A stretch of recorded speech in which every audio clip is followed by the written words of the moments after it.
Bullet time is a stylistic way of showing that you're in a constructed reality, and that time and space are not the same as, here, us today living our lives. It's slowing down time to such an extent that you really see everything around you as clearly as you possibly could. Bullet time is something that was conceived for the Matrix specifically, but I think it's the byproduct of the directors observing the controls coming into place, and then they ask the right question at the right time. You always know that you're doing something that is groundbreaking. If someone asks something that you go, maybe, if we do some development and get the right minds working on it, and it takes some pretty heavy thinking to get it together.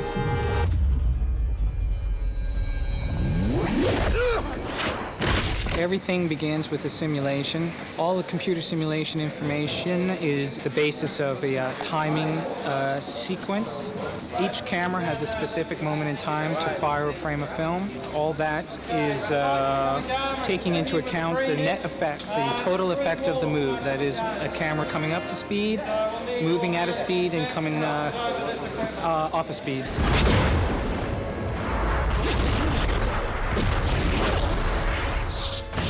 Particular rig, there are 120 cameras and 2 motion picture cameras set up. The rig that we've made can be configured into any shape that you want. The shapes are basically what we compose in our simulations.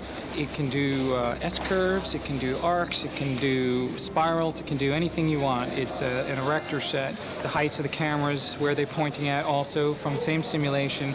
In the middle of that box right there is a motion control laser pointing system that takes an animation file and creates a point on the surface of that cube that tells us where to point the camera. The 2 motion picture cameras are going to be, in this particular shot, running, that's running at 150, that one's running at 120.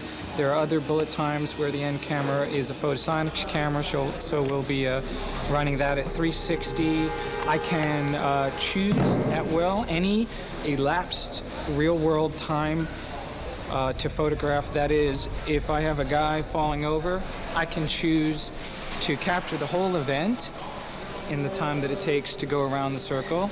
I could choose to capture only a very brief moment, and that is how we determine what frame rate the cameras eventually wind up.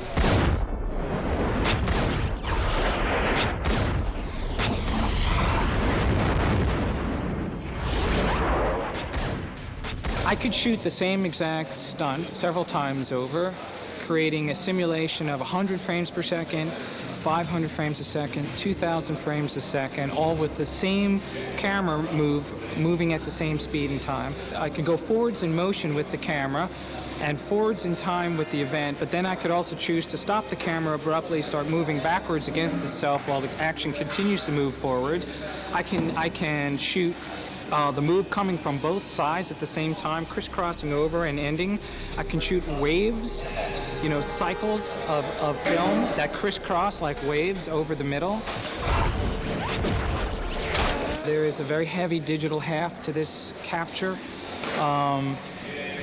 Not every frame that a camera captures is the only frames that will be seen. There's a lot of a process we call interpolation, which is the creation of frames digitally that are the byproduct of real frames. That is, we analyze what real frames we have, and we can create new frames of moments in between the captured frames to make moves longer and or stretch them out or do time compression effects.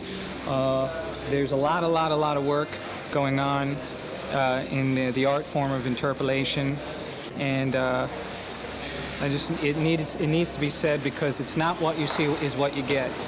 It's all baby steps towards something much larger that won't be really commonplace for a few years, but there are people around the world that sort of scratching their heads about a new way to photograph things. And it'll be as revolutionary as when cameras came off sticks and went to a crane, when they came off of cranes and went to steady cams. We're talking about cameras that are now broken from the subject matter, that are virtual. So that's the next phase. That's what computers have introduced into cinematography.